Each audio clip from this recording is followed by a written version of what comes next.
Welcome to Talking Prairie and Environmentalism Ecopedagogy, where we discuss the needs, challenges, and possibilities of reinventing Prairie and other critical pedagogues for education leading to praxis for environmental justice, well-being, and sustainability, including and beyond humans. It is hosted by the Paulo Freire Institute at UCLA, which is a part of a network of 15 institutes worldwide started over 20 years ago. We're happy to have you here. I'd like to welcome Arlene Marasigan. She is an associate professor of the Philippine Normal University, Manila. Currently, she is a full-time faculty College of Graduate Studies and Teacher Education Research at Philippine Normal University, Manila, founding advisor of Comparative Education and Students Critical Leadership Society, and a former of Graduate Research Office Director from 2020 to 2022. She is presently engaged in the national and international research collaborations, such as Commission on Higher Education, Quality Higher Education Action Research Training, Educating Science Teachers for All, Strengthening University Enterprise Collaboration for Resilient Communities in Asia. Within a minute or two, how would you describe your environmental teaching work? So what levels do you focus on? How do you describe your teaching approaches? What teaching methods or practices do you promote? And are there different areas, regions, or populations that you focus on more than others? Yeah, actually, well, to give you a brief background, basically, based on my bio note, I started as a science teacher, more specifically, a chemistry teachers, and being a chemistry teacher is a really, very critical when it comes to that influenced me much. Okay, the use of chemicals, and that created a great impact on my teaching work. So I keep on thinking, what is the environmental impact of these, chemicals that we are dealing inside the laboratory, and what's the implication of using this. That is why I think, and aside from that, when I was still teaching at the high school level, my team as the department head of science, when I was appointed in 2008, so we developed environmental science course intended for junior high school, and from there, it's an additional course or program for the junior high school. And I think thinking of how to deliver my teaching work to that developed environmental science course on top of their regular curricular program, I exposed them to several environments. Teaching in the city is not that easy, but some of the parents asking why there's only 15 minutes 30 minutes classroom discussion, and you have a lot of field trips, you have a lot of visits, industry visits. And I told them, as an environmental science teacher, I think we need to engage our children, our students, to the real sense of the world. That is why we keep on visiting the the land transportation office, wherein they can see the impact of the gas emission and how the gas emission measured by the different machines, and also this dam site, the dam site, and I introduced them how the advanced technology could answer that garbage solid waste problem here in the Philippines, especially in one of the biggest city here in the Philippines. And also I exposed them to how we could recycle, filter the water source. Yeah. So it's more of a very pragmatic way of teaching, the high school student when I'm still teaching at the high school level. And in 2012, again, I moved to teaching tertiary education before I went to Beijing. And still I'm teaching organic chemistry and then general chemistry and, doing experiment for 3 hours inside the laboratory. But I told to my students, I think this is more and exciting and meaningful if we move outside the laboratory and see the impact and implications of what we are learning in theory inside the classroom. So yeah, that is why I think my environmental teaching work is from basic education to higher education. And now I'm teaching at a, graduate school. So I'm handling masteral and doctoral students since 2017 when I arrived from Beijing. And they encouraged me to, teach science education, curriculum and instruction, and educational leadership and management, 3 programs handling those students from different discipline. That is why the promotion of environmentalism on my teaching work, it's across discipline and, across grade level. And as you can see, my advocacy on environmental sustainability here in the Philippines, which I started in 2019, I targeted the community, the rural area, and I focus more on kindergarten to grade 3 because I think that's the most essential part of their learning experience if we want to develop and to see a global citizenship that supports environmental sustainability. So kinder up to grade 3 and then teaching in tertiary, junior high, and now graduate school. And also, we cannot miss the community-based, some of these youth in a tertiary level and even those students or also working students. I encourage them to volunteer, to do the volunteer work. This advocacy, I keep on saying, I cannot do it alone and I will not do it alone. That's why, as you can see, I keep on, explaining to them that I'm a co-founder. And if some teachers and government, officials from the local government unit asking me, why co-founder? Who are your partners? Who are your co-founders? And I told them, you, it's the community. It's the people from the grassroots level. It's the youth who are willing to volunteer. So that is why I want to give them a sense of partnership, collaboration, and ownership. That is why, okay. So I hope I satisfied them. And also school-based. So I think I adopted several schools, more specifically in rural areas.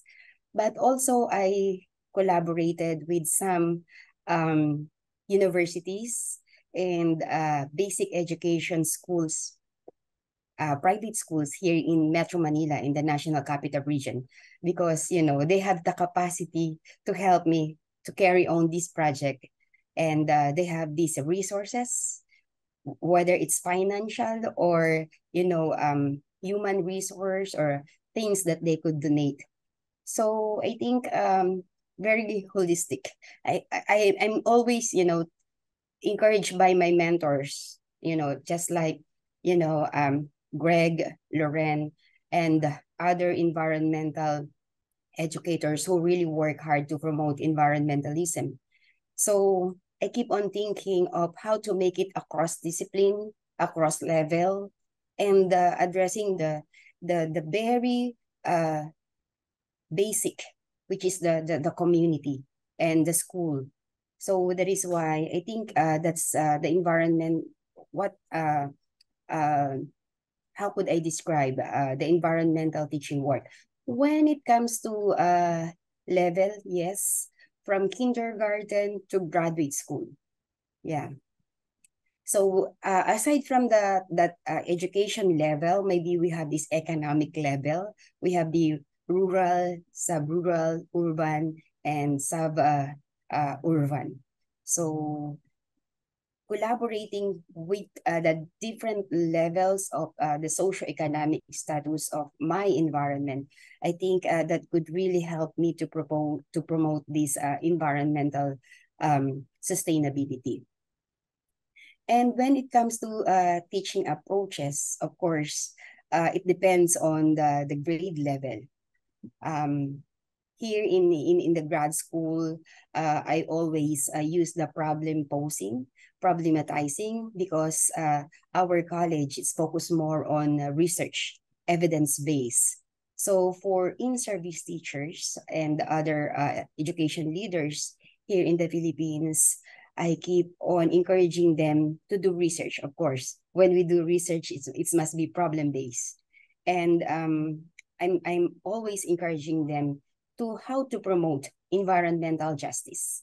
I think right now I have these 5 students working on environmental justice on different areas of education and industries. And yeah, looking forward, they could make it soon. We can have a very good article on environmental justice in the Philippine context. And of course, when it comes to community-based and school-based, based on my in education advocacy, it's more of experiential learning. So we really need to go down and experience what's happening, and what are the advantages and disadvantages, and see the disparity. It's not just the disparity in education, but it comes to disparity in environmental awareness and environmental motivation. So it's more on cooperative learning and a differentiated instruction, because the people in the community, they have different level of knowledge, understanding, educational background, and educational status. So it's really good to understand where they are coming from, and we need to hear their voices.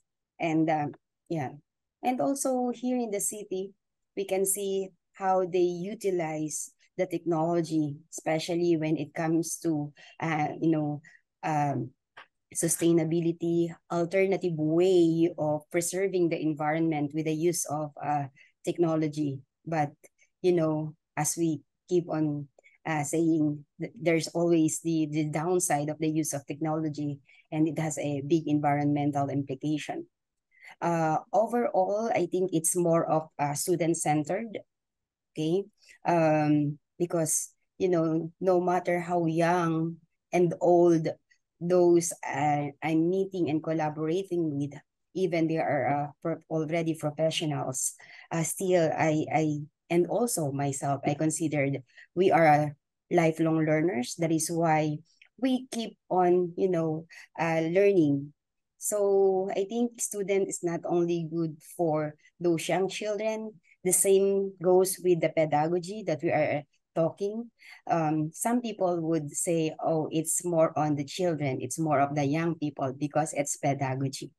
And they keep on saying the counterpart of that, it's, we have this andragogy.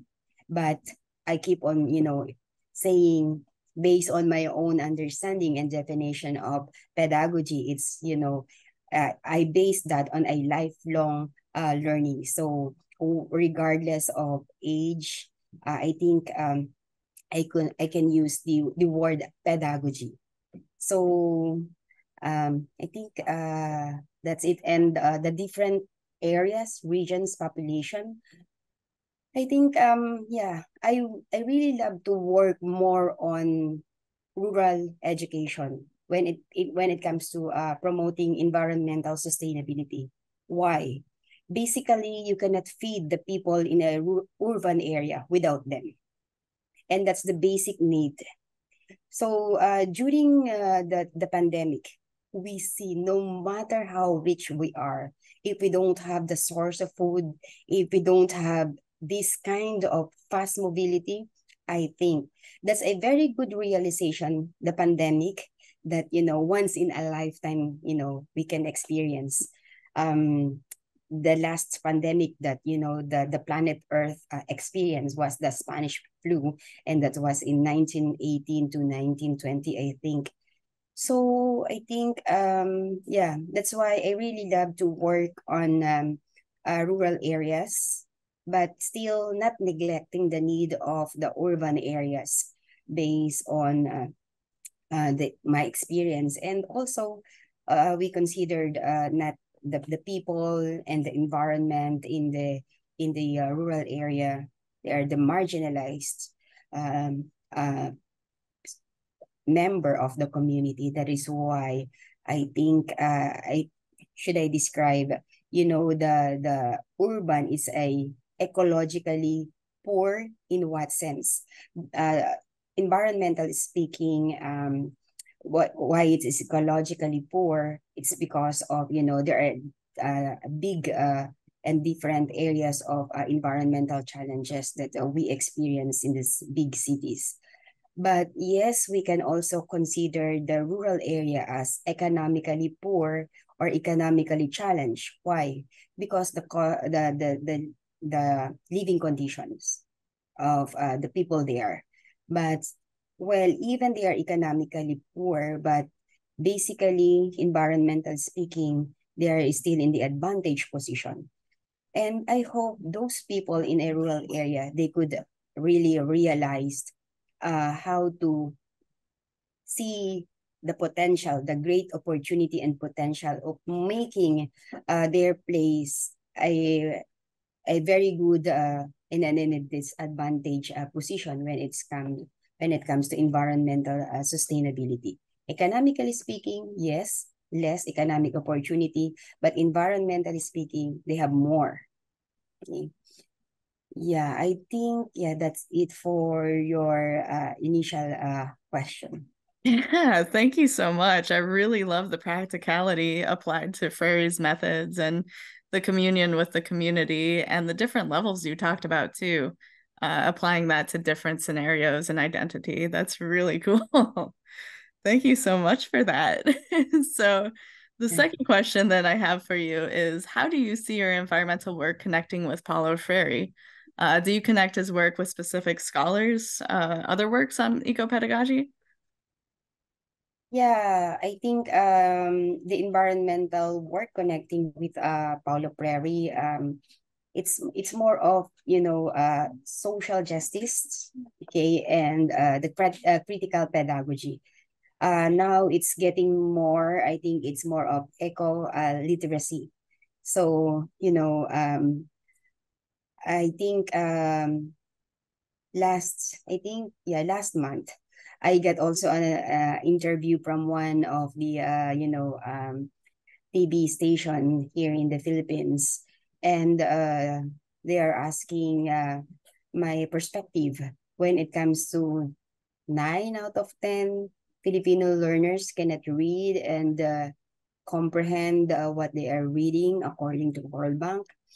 Yeah, that is why I think it's the same thing. If we will try to compare what is happening to our future generation right now and to the environment, I think that a very good connection of, thinking of social justice.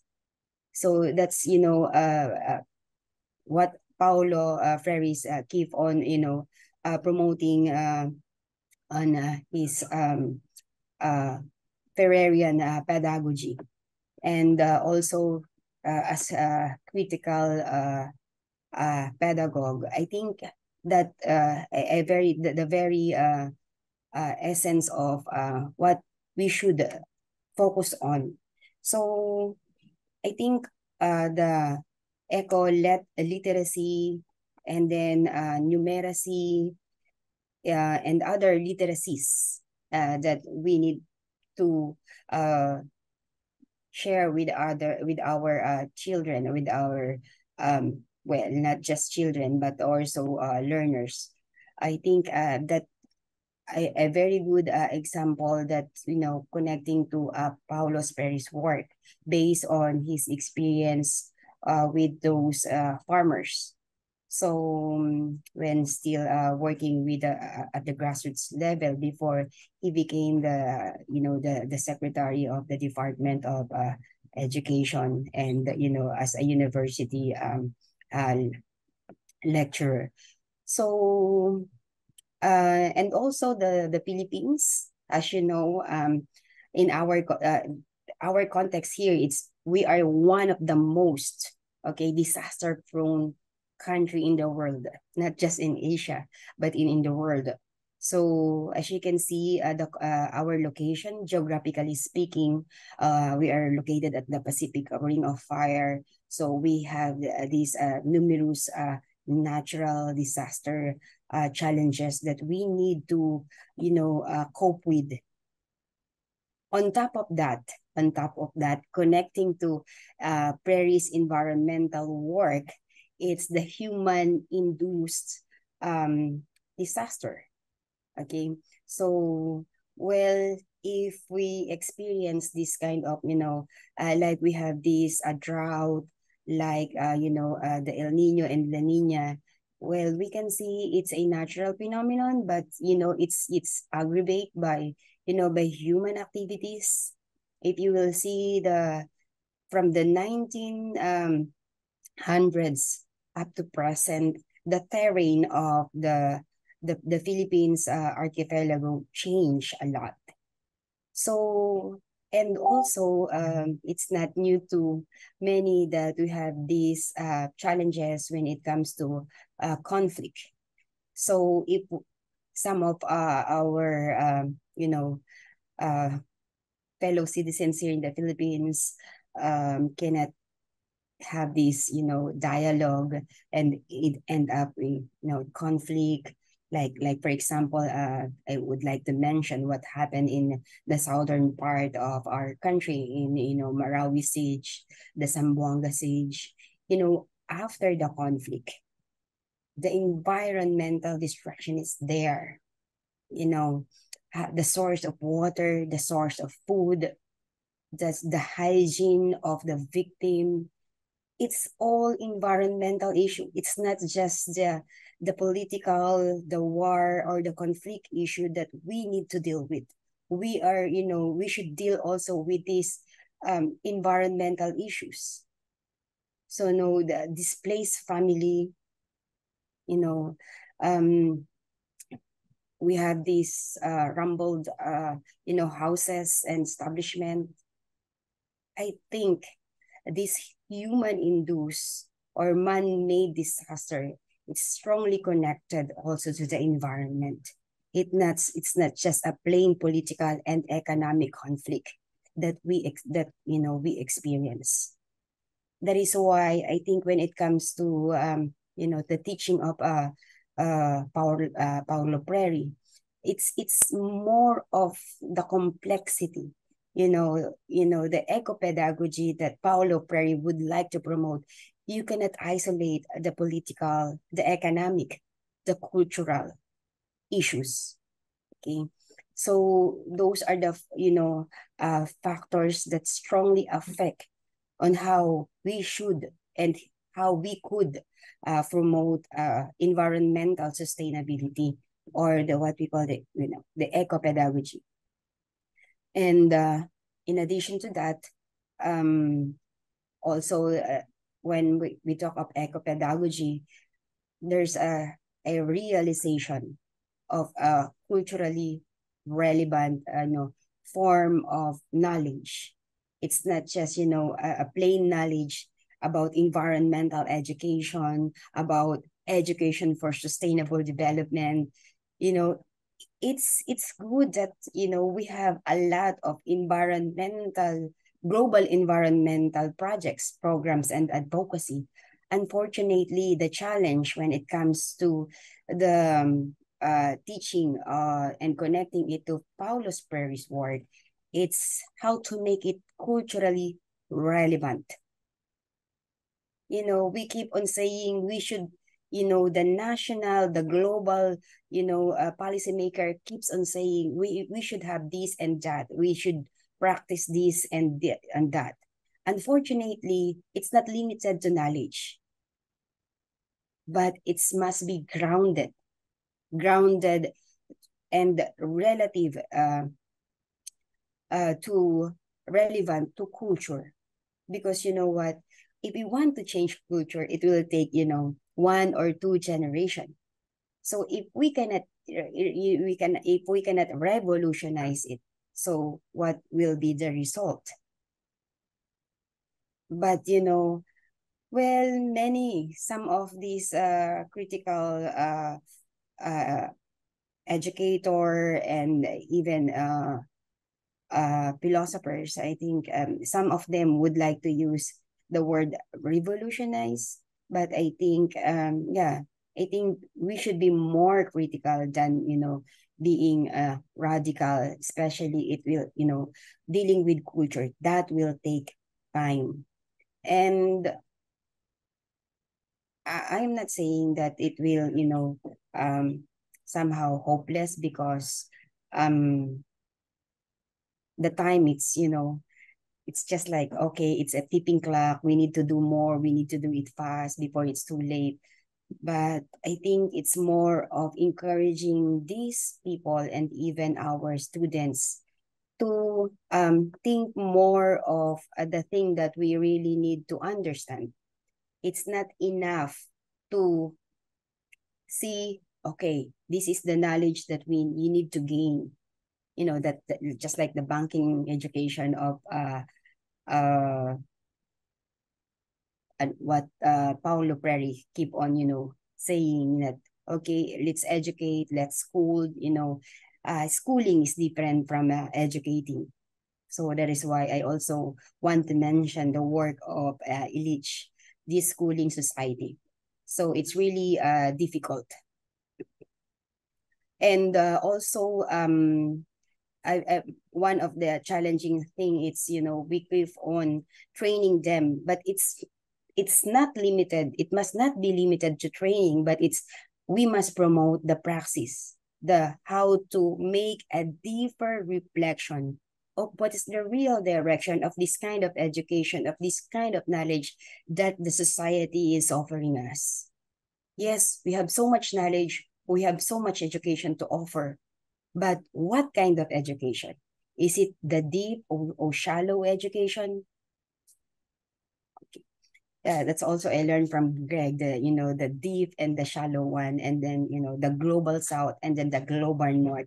That is why we really need to understand each country's context when it comes to adapting, promoting the Paulus Prayers work.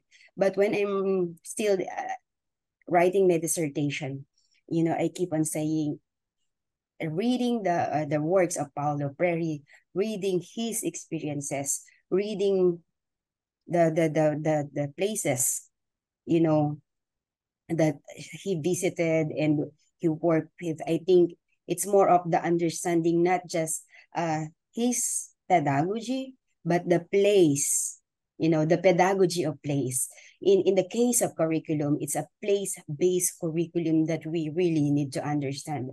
You know, in the context of comparative education, I think it's not just, you know, we should not just keep on borrowing this idea and, you know, this kind of policy. And you know, when I keep on reading Paulus Freire's work, now I see and now I understand why he is doing this kind of thing and promoting this kind of idea, because I had this clear picture of the environment where he encountered so much challenges when it comes to education and when it comes to environment.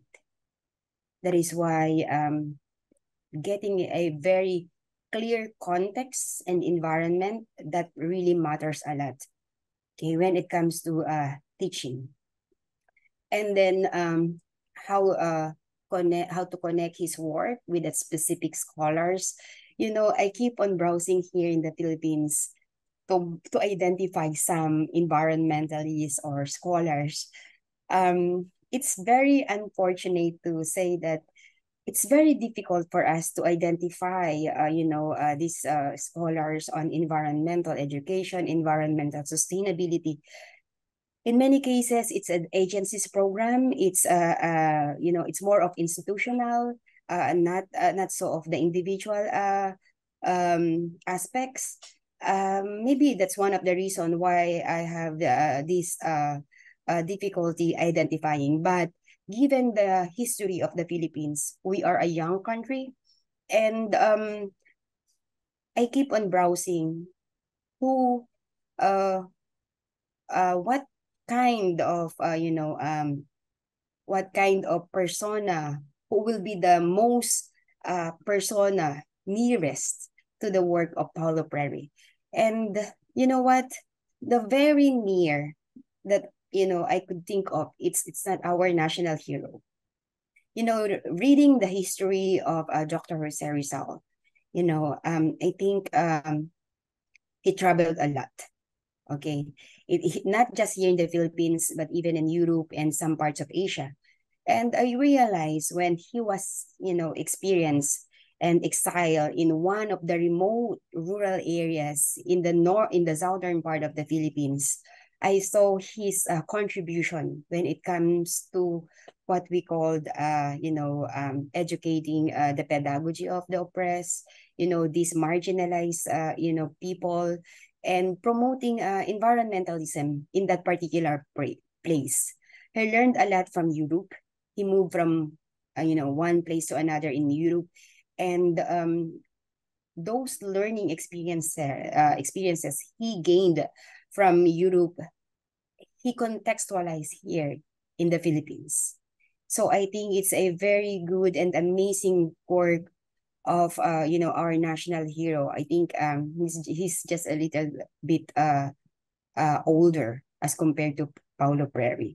So maybe just 2 or 3 decades. But I think their works, it's very similar, given their context of where they educate, their student.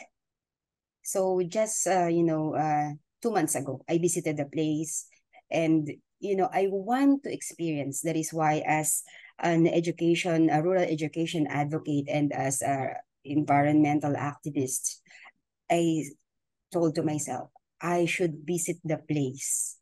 So it's a good experience for me to witness that kind of advocacy that's very similar to Paulo Freire's work. Yeah.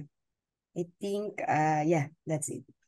That's awesome. Yeah, I love how you brought in those terms of health and pedagogy and what context means. That's powerful. That's really great. Thank you for that. So the third question then, what are the overarching goals of your environmental work? So like maybe speaking in the short term, long term, low-hanging fruit, with or without utopia.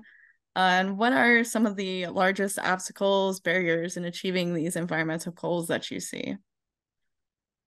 Yeah, I think for this short term, I'm into education, literacy, and environmentalism. The short term, in order for these young children and even the parents, in the community, and even the teachers at the school-based level, I keep on supporting their education.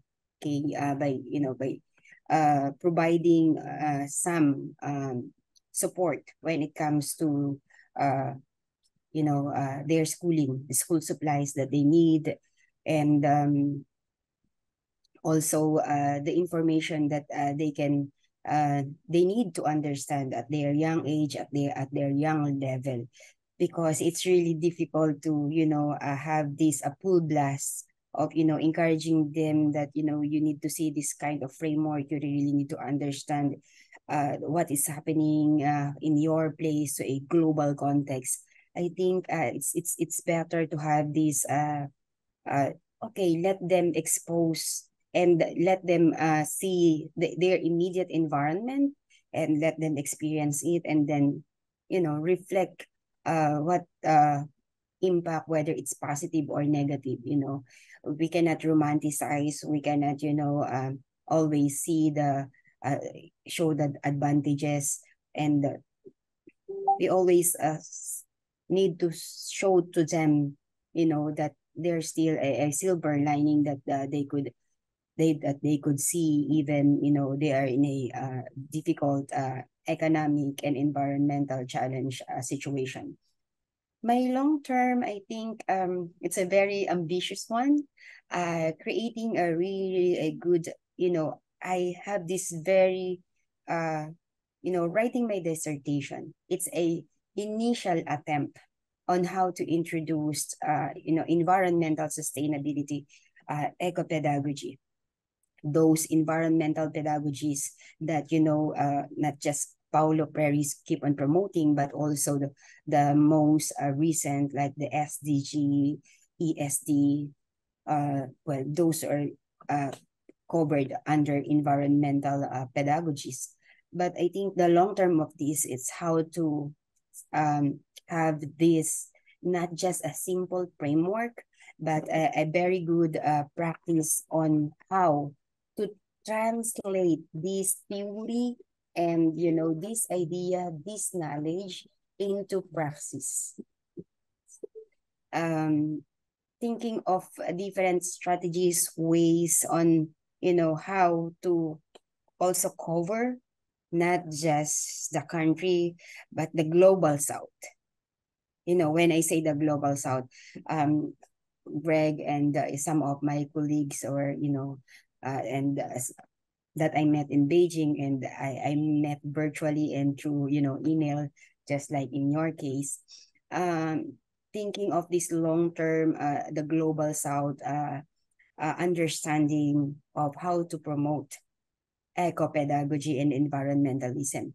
Because now I realize the big picture, this marginalized and economically challenged, not just group of people, but I'm referring to a country. They are the most vulnerable when it comes to environmental calamities and environmental destruction.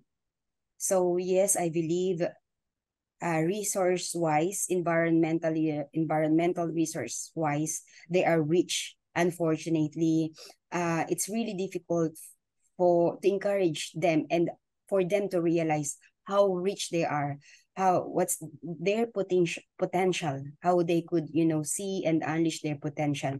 So I think that's the long term, as for me as an educator and environmentalist. And it's also it's my duty, I think it's my responsibility to expand it, not just here in the Philippines, but it's beyond the Philippines. And when I encountered this word utopia, I remember the movie Zootopia. Hi. So, and that, leads me to your next question. What are the largest obstacles, barriers in achieving these environmental goals? Our short term, our long term, the low hanging fruits. It's, the Zootopia. Okay, with or without utopia, the Zootopia. I really love the movie, and it also has something to do with the environment, and yeah, I think it's more of the political will. Again, we go back to Prairie, the politics and the economics behind education. So it's really difficult to separate the politics and the economics of education if we want to promote environmental sustainability, the planetary, the eco-pedagogy. It's very challenging, and it's deeply rooted, to the culture. And that culture, well, I think based on our experience as a colonial country, it's really difficult, I'm not blaming anyone. I'm not blaming any country, but I think, being, I hate to say the word victim, but, being part of, this colonized country, it's really, a long years of colonization. It's a struggle for us to have a very clear vision of what we want to have in the future, and that's what we call the long-term direction and plan for, for our environment. Because the Philippines, I think, based on my readings, our country is on the, I think it's top 5 or top 10 when it comes to, mineral resources. Imagine that kind of thing. So imagine how rich our country, but still we are under, this underdeveloped third world country. But I hate to use the third world, because it's really, who is the first world? Who is the second world? I think a politically, it's politically wrong and economically wrong, but I don't know, the term that they coined as a developing country and a third world country, it's very unfair. If we will use the lens of critical education and critical pedagogy, who is not developing? Even the developed country is still developing, and each country has a lot of potential to develop. So I think, yeah, with or without Zootopia, Utopia, Zootopia, it's deeply rooted to the politics again and economics and the dominance of what they called develop, okay, advance, and first world country. And also the societal practices and the globalization. We have this globalization from below and globalization from above. And yeah, the market-oriented, practices everywhere in the world.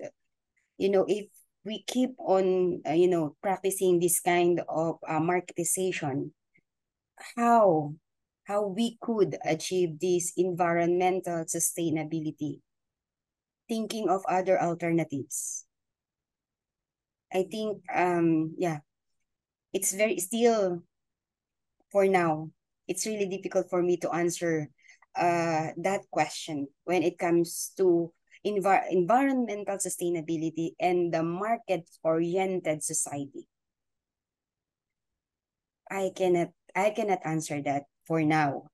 And but I hope, okay, this is the pedagogy of hope. There's still a silver lining and alternatives that we can still push and promote this long-term vision of environmental pedagogy or the eco-pedagogy. Yeah. Oh, that's great. Wow. I love how your Very answer hopeful. was very historic, very reflective, and very praxis oriented too. It's like so Freudian within a Freudian lens, I guess. That's wonderful. Thank you so much for that. And I then, keep on problematizing. yeah, right? You problem posed the question. That's great. So the next question then, what are the specific critical theories that you utilize in your environmental teaching work? What are the Freudian concepts, theories, or philosophies that you most utilize in your work? Yeah, it's a very good question. I think first, yes, I would like to first mention the ecofeminism. Yeah, from a feminist perspective, I think another fact, before we used to be in the top 10 when it comes to gender empowerment. Unfortunately, it's getting lower, but I don't want to think that women empowerment here in the Philippines, it's getting weaker, but I'll just to think that some countries are getting stronger. So I think it's better to look that way. So now we are in the top 20. I'm very much conscious on that because, a big percentage of our population, it's women, aside from the LGBTQ AI plus. And yeah, And women, we have a very great role when it comes to eco-pedagogy, environmental sustainability. We believe here in the Philippines that, the motherly nature of teachers, and, that's one of our edge, I think. The caring, okay, characteristics of Filipino women. Yeah, that is why I focus more on how to care for the environment. One of my classmates way back in Beijing. So why there are a lot of Filipino nurses working in our country or in Europe, and why are there so many teachers going abroad, and just like in the U.S. and other countries. And I keep on thinking, maybe one of the reasons it's the caring nature of a woman, more specifically a Filipino woman. So yeah, that's you know my very short response, because I don't know still some of the answers. The ecofeminism, yeah. Women here in the Philippines, they have a very great role. As compared to Japan, I learned that Japan, they have so many male teachers as compared to female teachers. But here in the Philippines, teachers, it's dominated, and parts of our culture. If you're a girl, if you're a woman, one of the best job for you is teacher. Yeah. So that is why, yeah, to educate our future, generation, to promote environmental sustainability, it's our responsibility, and one of our biggest responsibility as, women. And also when it comes to, protecting the environment, it's our one of our major role.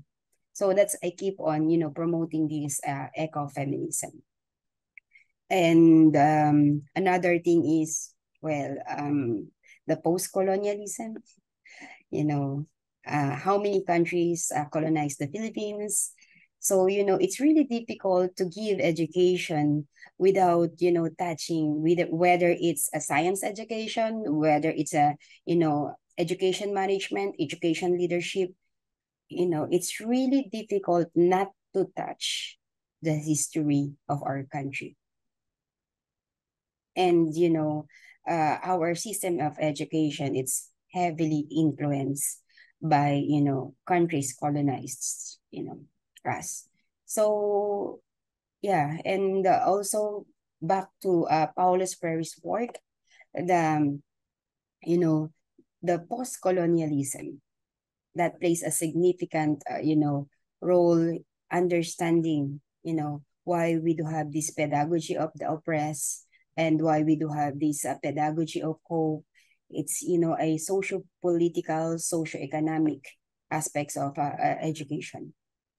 And another thing is the transformative theories of education. So imagine we have as a country, our base, big percentage of our base, if we will try to compare it to a triangle or a pyramid, the people at the low level, it's in the great percentage. So empowering those people from below, I think it's more of, if you want to empower them, well, I think the kind of education critical theories that we could possibly use, it's the transformative learning theories, regardless of age. Here in the Philippines also, we have a big percentage of students who cannot afford to continue their education, and we call it the out of school youth. That a big percentage, and how we could educate them. So I think using this transformative learning theory, it's one of the best tool that we could utilize. And even when it comes to transformative leadership. So the political will of this, educator, the leaders, that is why I keep on saying to my colleagues here at the university, we should not limit ourselves, teaching the teachers and future teachers the pedagogy, the content, the knowledge. They should understand the economic and the political factors that could really affect on how we could deliver this kind of education that we want to direct. Like, for example, we keep on clamoring for quality education. When we talk of quality education, that means quality education has a cost. It has an economic component. You cannot easily say, we should achieve and we should target quality education, reduce inequalities, blah, blah, blah, and everything according to the SDG 2030. More than half of the target of these global goals, it's more of focus on the environment, and we should offer quality education. But if a classroom teacher, if an education leader don't have sufficient understanding and critical reflection on the impact of the economics and the political will, how we could properly promote critical pedagogy, transformative leadership, transformative education. It's more of the consciousness of this teacher and future teachers. Like, Paulo Perez, we need to awaken their consciousness, the level of, the reflexivity, the critical reflection that they should learn. It's not all about the knowledge. But unfortunately and ironically, many of us focus on the advancement of technology, focus on mathematics, science, but Prairie keep on saying it's the consciousness, the humanization, the emancipation. And okay, the direction is going to the opposite side of, emancipation, reflection, critical reflection, and we keep on saying this kind of education, it's more on technology driven, market driven, but still, I believe in the pedagogy of hope. So, yeah. I think, still have, when it comes to Perry's concepts, theories, and principle, there are, well, the approach, I believe, the approach made by Paulo Freire when it comes to critical pedagogy, it's holistic, and I believe in that. That's why, aside from this, the questioning of the traditional method, we should have this what we call countercultural, the post-colonial, because we don't know exactly. Yes, it should be culturally relevant, but we need to examine the culture, the dominant culture that we are practicing. Is it a product of colonial or post-colonial? It's a big question mark. And, the democratic kind of education. And on top of the democratic kind of education, it's the what we call the pragmatic side of it. And when we talk of the pragmatic, we have this what we call the praxis. Okay, putting theory into practice and reflection. So a lot of, concepts, useful concept that's still relevant.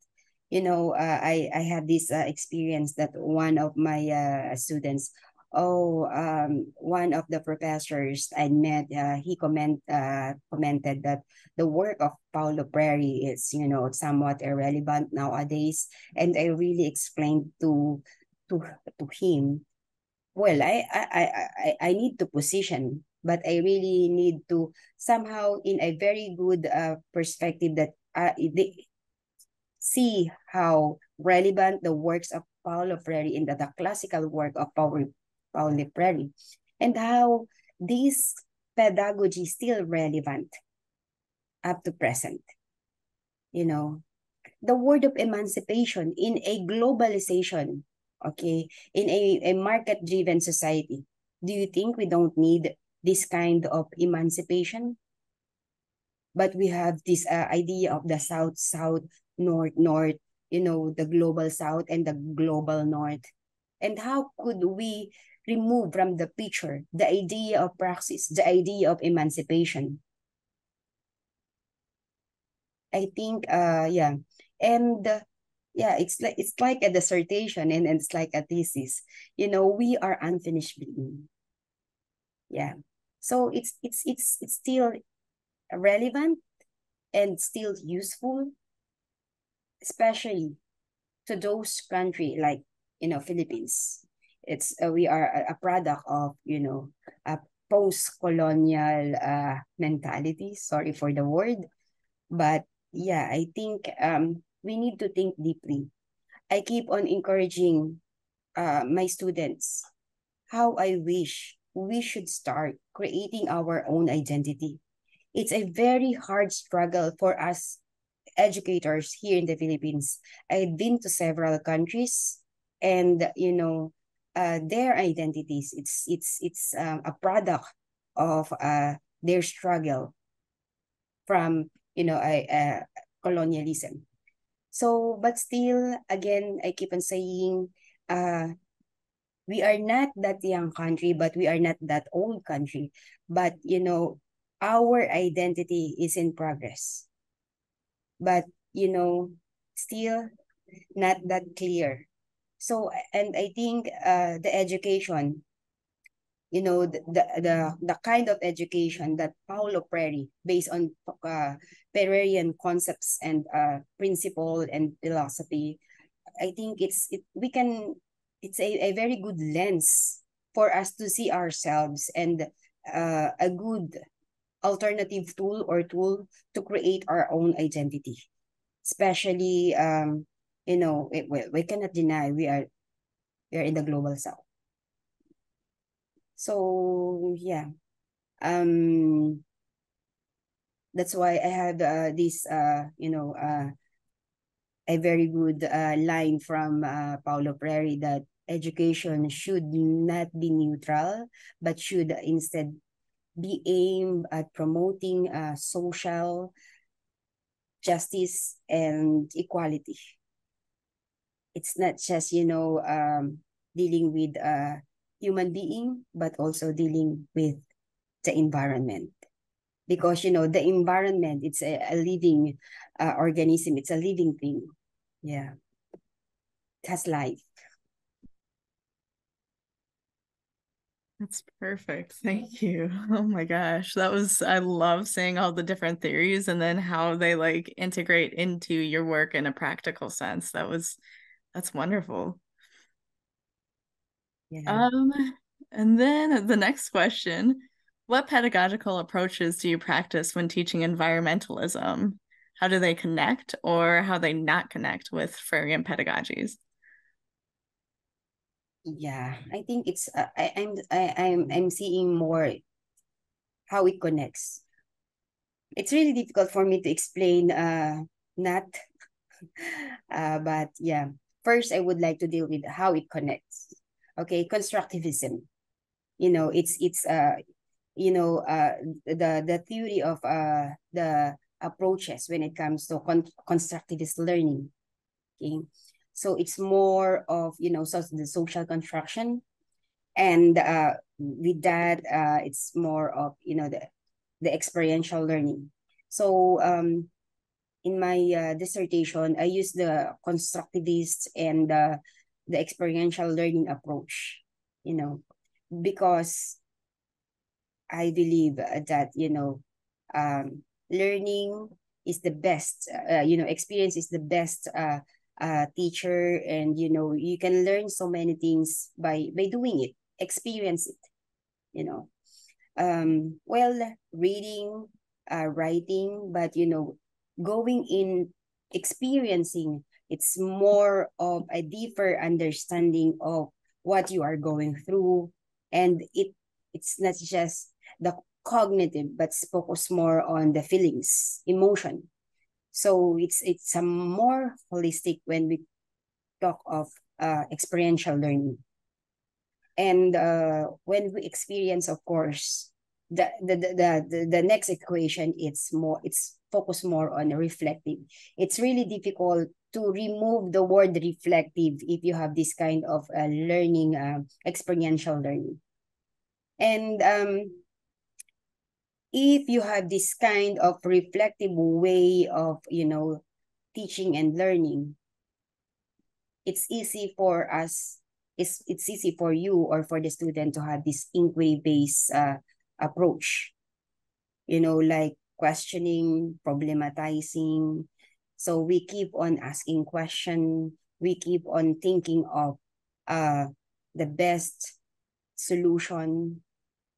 And that inquiry base could also combine with what we call collaborative, the collaborative pedagogical approach. So this collaborative, approach, you can learn more if you have this kind of brainstorming. You could, develop more your critical thinking and, logical thinking.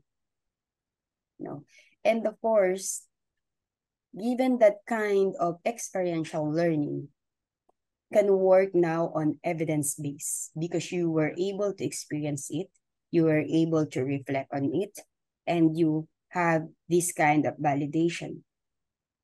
Okay, so this, and now because of pandemic, we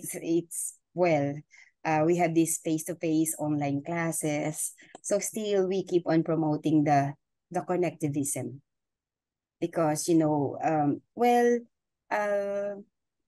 technology has its own limitation, but it has its own advantages. So why not utilize the advantages of this technology when it comes to promoting and environmentalism?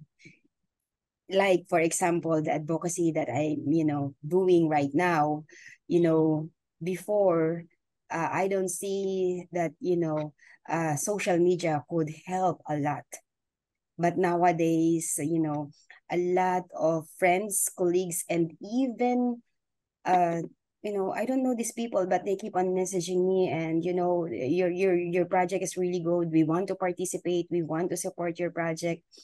And it's a very good thing that, we have this social media as a very good tool and a very good avenue to promote this practice when it comes to environmental teaching. A lot of, people, because I set up that in a public, it's not a private one. So everybody could see, everybody could access, that is why the popularity and the support that I gained from the social media that could develop their environmental awareness, their eco-education awareness. So it's not the young and the old, and even, the people outside our country, they are viewing it. So the connectivism started, just recently because of the pandemic. Okay? Because we have this limited mobility, and I think many of the people focus on social media. But again, we need to think of critical media literacy. So just take the good thing that how we could utilize this kind of technology when it comes to teaching, learning, environmentalism. Yeah. Definitely. I love that with technology. It's so apt for today too. It's so contextual. Wow. I don't even need to go there for you to see face to face. And you're so near yet so far. Yeah, right? It's morning and night. It's great. Yeah, morning and night. And then the next question. In trying to solve environmental issues currently, do you view any aspects of Frere's work or teaching that is too limited in today's societies? Is there a need for reinvention? Can you think of any Freire's silences? Is it too socioeconomic, class-oriented? Any post-humanism, maybe? Yeah, I think I would say yes. Um, we have this I think we need to have this what we call the reinvention. I'm uh, I'm to reinvention, because I was written that in my dissertation. Yeah, but I'm not saying that that limits, or we have the works of Freire has its own limitation. But why do we need to have this kind of reinvention? As I explained in the in my writings, we need to see that, well, the only constant thing here on earth is change. Okay. So the idea of Paulo Freire, it's really good, but I call for the reinvention. You know, looking back to his career as educator, as philosopher, one of the biggest challenge, it's the continuous environmental degradation. So if we will try to see the planet Earth in 1900s and in 1920s during the Spanish flu and during Paulo Freire's advocacy on pedagogy of the oppressed, on eco-pedagogy, it changed a lot. Yes, still the idea of Paulo Freire is there. We cannot remove it. We cannot delete it. But we can reinvent the work of Paulo Freire to make it more relevant to our current time. Well, during the time of Paulo Freire, I think he haven't experienced. I keep on searching on, I'm using the internet and keep on searching what other pandemic our planet Earth experience. And I think that's the Spanish flu and nothing else. That's the biggest that's the most significant pandemic we experience when it comes to health. Of course, Spanish flu, it's an health issue. But if we will think of the health issue is an environmental issue. The same thing with pandemic. The COVID-19 pandemic, it's a health issue. And even now, there are a lot of scientists contesting where did it came from. Many assume that it's from the environment. It's from the pathogens. It's from the animals. So basically, it's an environmental issue. And we need to think and to reinvent Paulo Freire's work to make it relevant. Thinking of the environment, thinking of the economics, thinking of the politics, thinking of the culture. It's very dynamic. The complexity of these four, we cannot deny it. But the approach of Paulo Freire is still holistic. All we have to do is to contextualize it, to reinvent it. And, I think it's more of, again, I keep on saying it's more of the reflection, the praxis, the mere idea of praxis. I've encountered several students, thousands of students, and even thousands of teachers.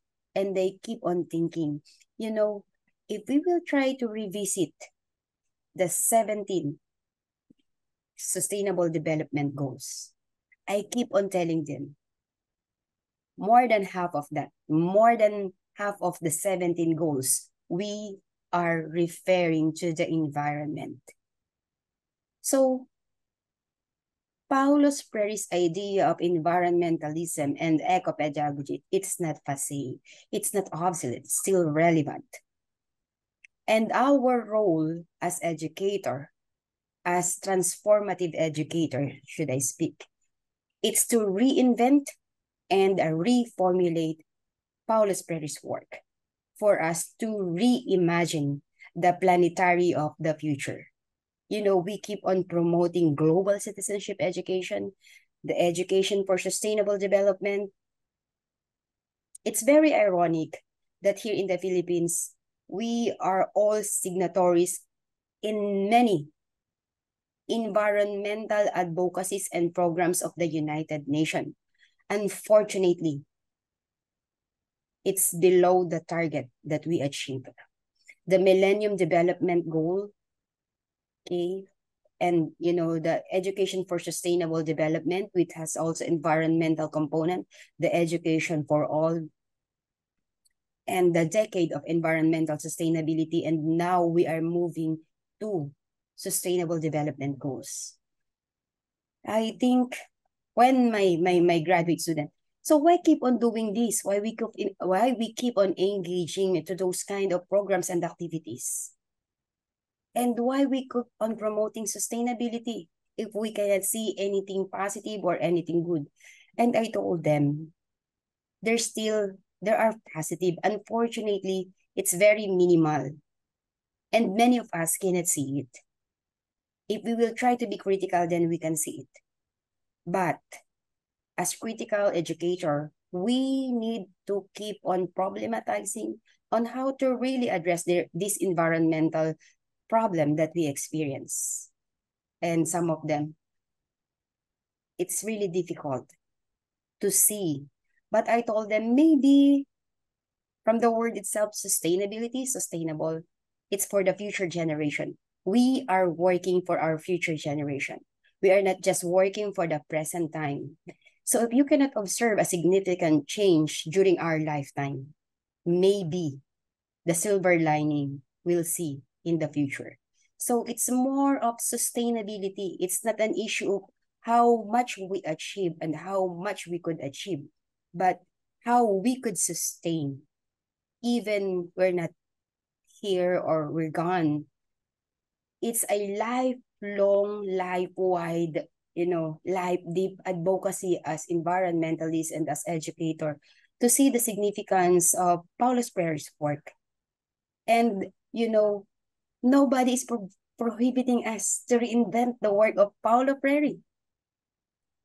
I think even Paulo Freire will not hinder us as educator, as environmentalists. Oh no, you're not doing it in the writing. You are changing my idea. No, we are just reinventing it to make it more relevant, more responsive to our current need. So the reinvention of the idea of Paulo Freire, it's a very good way to somehow sustain what we started when it comes to the context of, the promotion of environmental pedagogy and environmentalism. So it's just, it's just like reimagining the future, re-envisioning the future, re-envisioning the planetary. So it's just reinventing Paulo Freire's work. And I hope if he can hear me, he will agree with me. That's a great segue to the next question then too, where if Freire was living today, what do you think he would focus most on with environmental teaching? What would he be glad to see? What would he maybe not be glad to see? And what are the largest contextual aspects that differ today compared to when he was alive? Maybe thinking about the different times he was writing Pedagogy of the Oppressed or any other books. His last years of life, we talked about Pedagogy of Hope. Thinking about that too. Yeah, I think so. I still remember the pedagogy of restoration. It sounds like reinvention, restoration.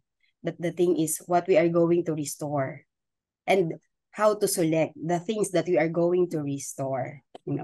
It's a very good, again, an ending question. Yeah, I think if he is living today,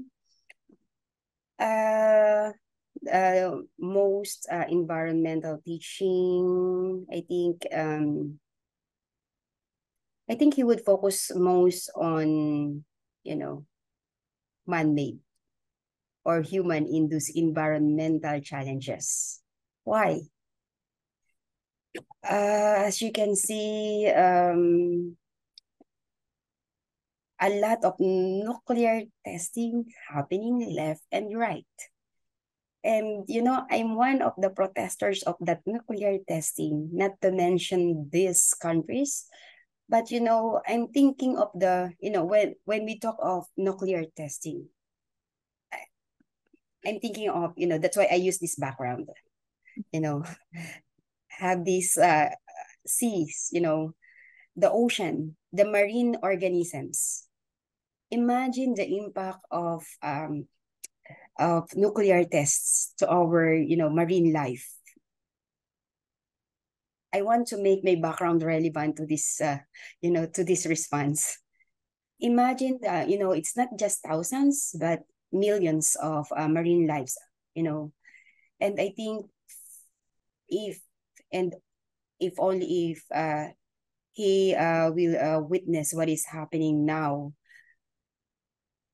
maybe that's one of the major focus of of his environmental pedagogy or eco pedagogy thing, the nuclear tests and the war that's happening. The war, it's not just a conflict now, it's really a real war. So let us see the implication, okay, of war to the environment. It's not just the human that in a brink of disaster, but I think it's more of an environmental issue. Now we have this food shortage, water shortage if we experience this kind of war. And yeah, basic form of human survival, food, shelter. So I think before anything else, it's a man-made and human-induced environmental destruction. Another thing, it's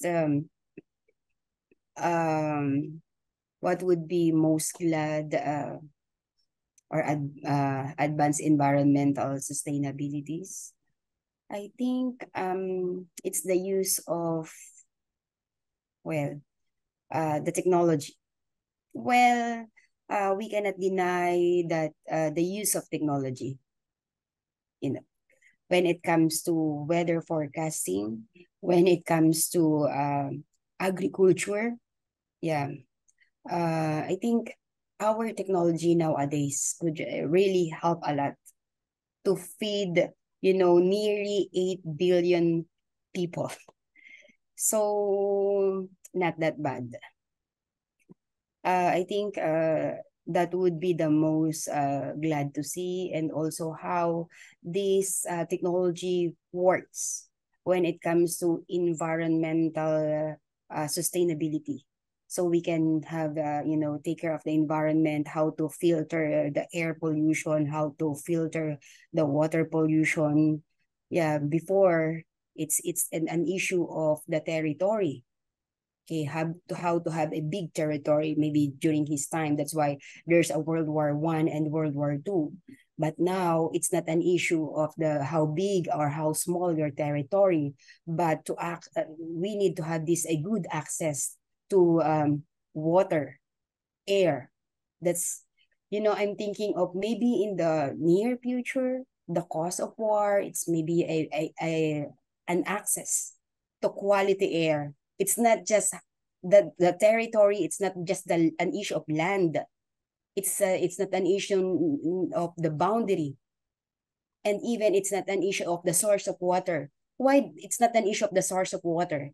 70% it's water, okay, our planet Earth. And they can easily do, with the advancement of science and technology, they can filter, right?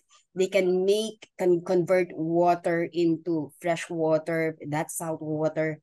But, it's really difficult to change, the quality of air. You need a huge investment, and you need a very advanced technology. Imagine you are buying an oxygen, a clean air in can. It's not just a bottled water, but it's a bottled air.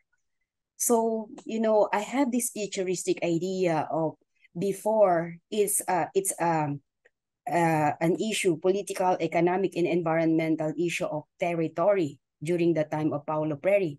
But I think nowadays it's more of the issue of the water and the air. I experience and I witness, I see what happened to India and see what happened to China. So that's why they're, reviving and, doing their best to have this, achieve the quality of these resources, the water and the air. And now the issue of nuclear, so it contaminates also the water, the marine life, and even the air. So I think that would be the use of technology that Paulo Freire would love to see if he's still living now. How this advanced technology could help to promote this environmental sustainability. And another thing,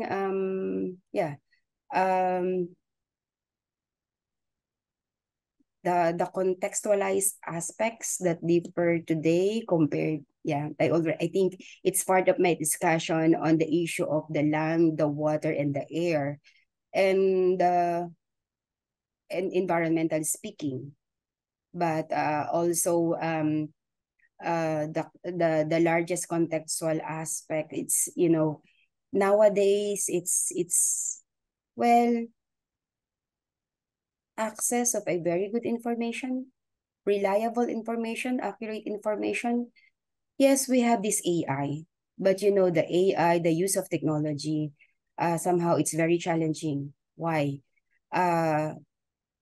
If we don't promote as educator the critical media literacy, it's really, really difficult to access, the very reliable information. It's very challenging on our part. And even as educator, how we could support this kind of a very good thing that, okay, this technology is more reliable, this information is more reliable as compared to other, and how we could promote that. I think the use of, we have this what we call critical media literacy. It's how to utilize this kind of technology, and the behavior, the attitude towards critical media literacy. And people, I think when it comes to just encouraging the people to learn more, thinking of in the context of rural and urban education, like Paulo Freire started in a rural area. We think of, yes, we have this technology in order to access the fast and reliable information. Unfortunately, it's really difficult to have this what we call equality. Yeah. The equality when it comes to access of the technology. The rural area is still in a very challenging position. Here in the Philippines, we don't have this strong connectivity when it comes to the rural education. So how could we still promote this what we call critical media literacy? Another point, it's we think of technology could is one of the best tool in order to narrow the gap when it comes to achieving quality education.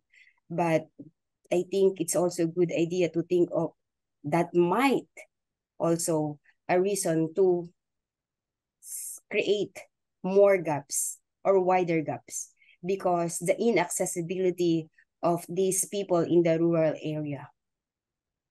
That is why the balance how to achieve the balance in promoting the use of technology when it comes to achieving quality education, when it comes to promoting environmentalism and the eco-pedagogy.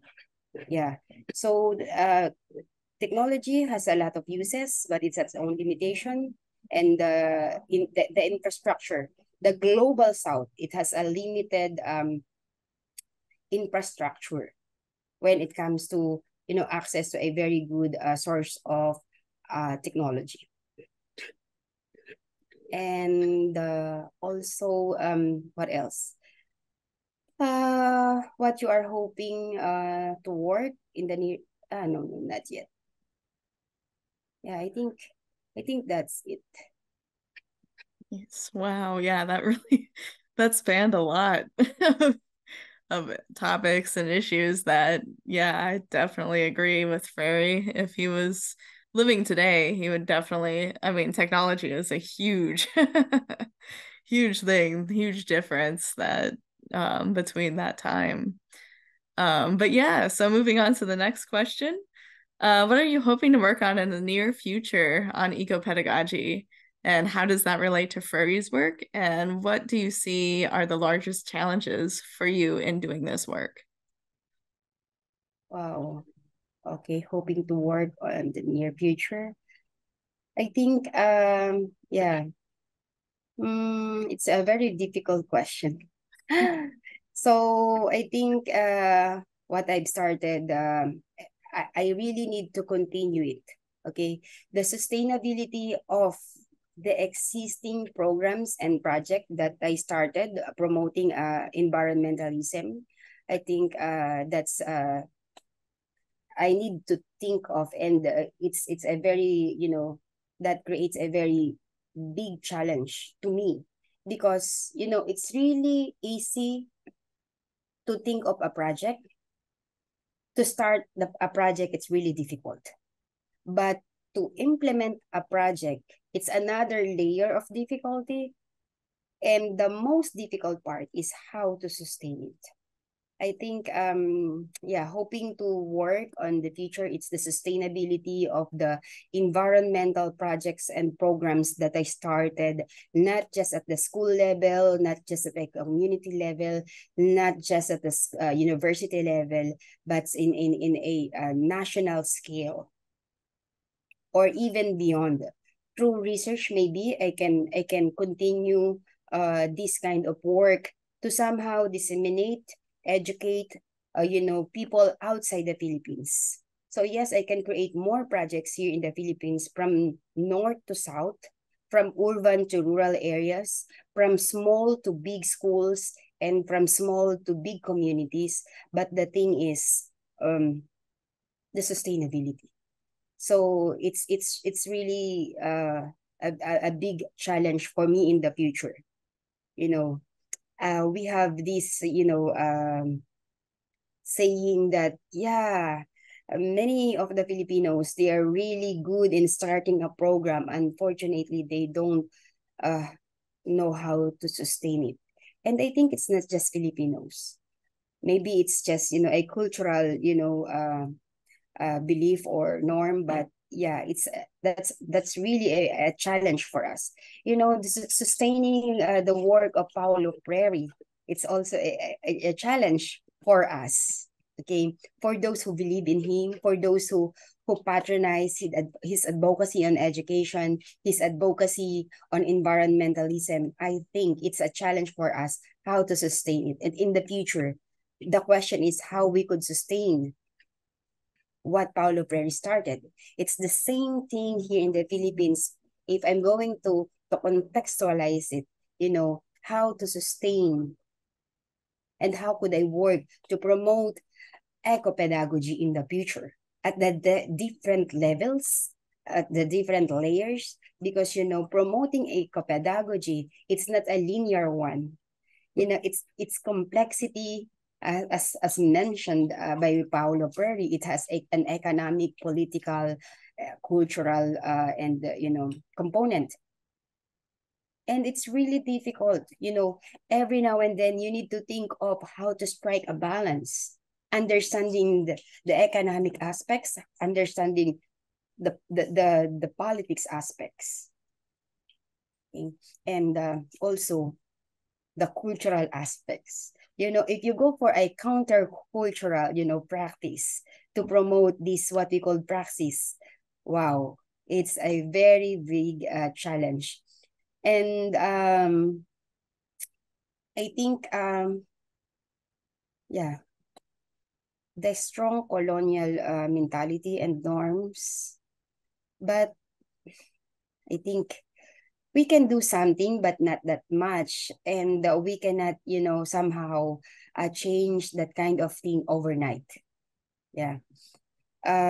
Still, slowly, one by one, step by step, this kind of, you know, the strong colonial mentality and norms, you know, by introducing the different, pedagogies. When I say different pedagogies, whether it's, you know, it's the critical, it's an different forms of environmental pedagogies, from education for sustainable development, environmental education, and in the science part of it, it's the environmental science and the environmental sustainability.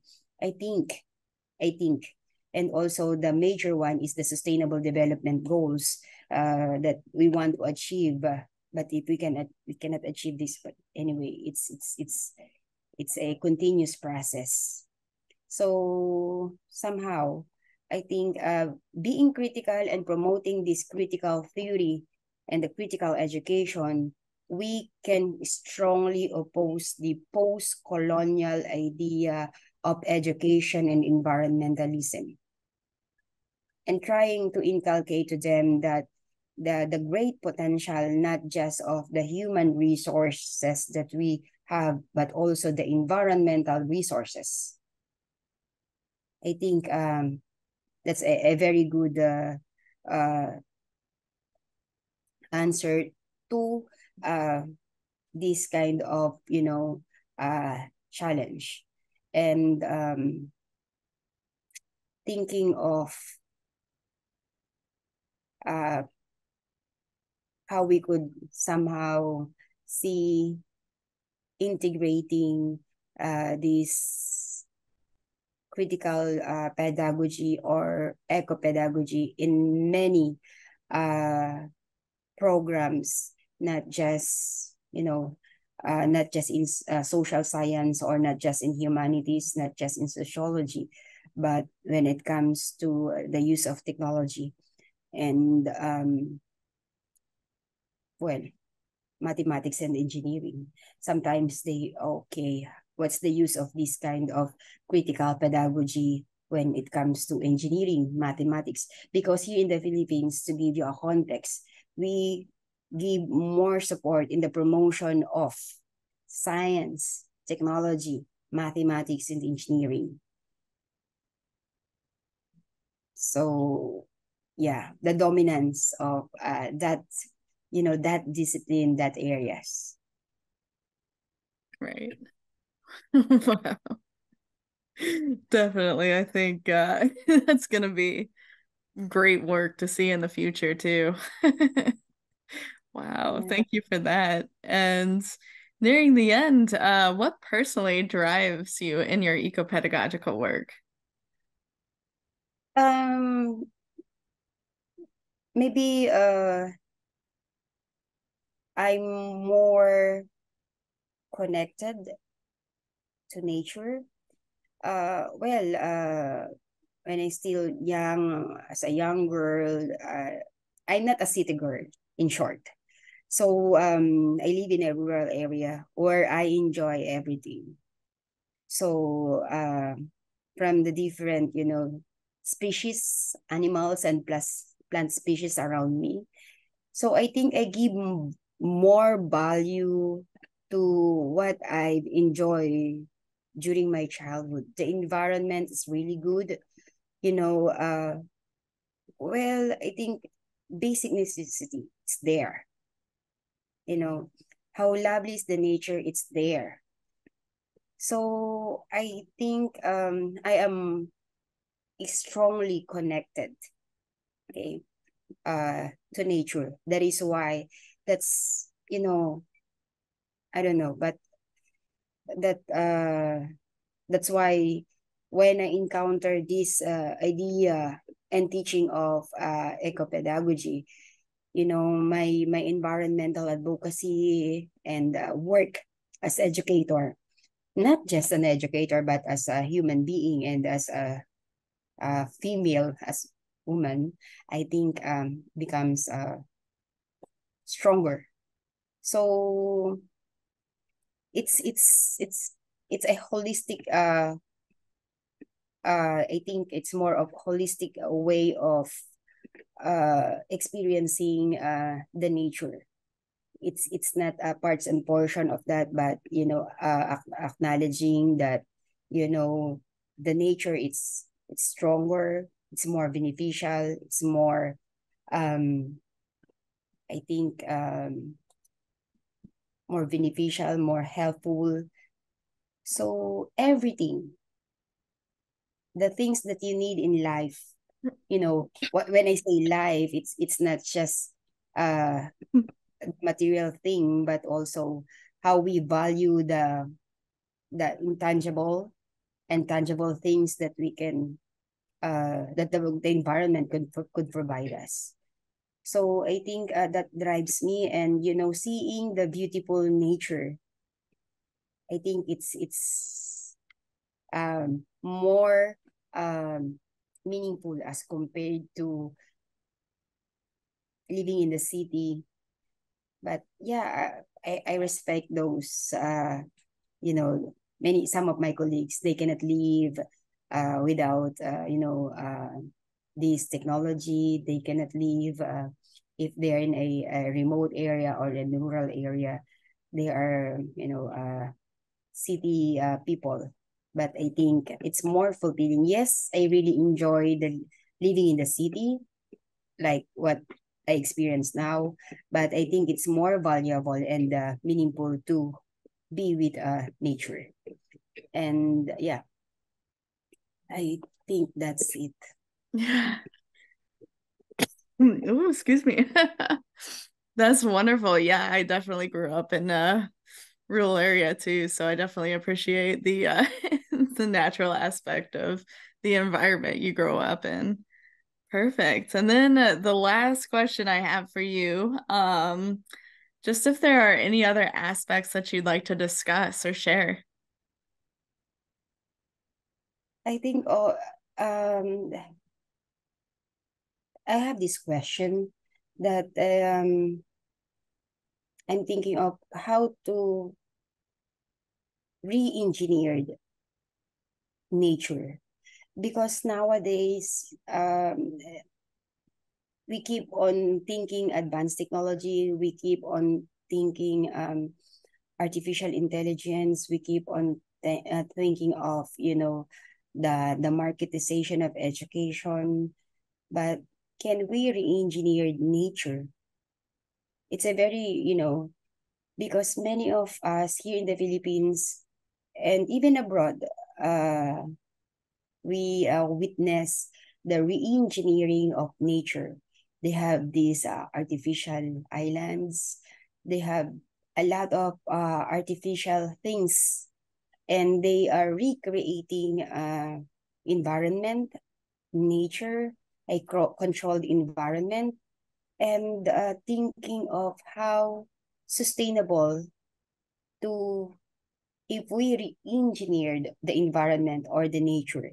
It's a very amazing topic for us because, when we talk of environmentalism, when we talk of eco-pedagogy, it's directed to the planetary sustainability and, like Paulo Preri mentioned, it's the love and the care, solidarity, and we promote that kind of idea, having this kind of re-engineering the environment or re-engineering nature, as like we mentioned, reinvention of Paulo Freire's work and education, and reinvention of Paulus Freire idea on eco-pedagogy and environmentalism. So if we re-engineered nature, thinking of the love, care, and solidarity to the natural environment, not a controlled one, how we could apply this kind of emancipation praxis, yeah, critical pedagogy that we keep on promoting nowadays? It's a great question. I love that. And I love ending on that. Gosh, thank you so much for answering these questions. So thank you so much for joining us.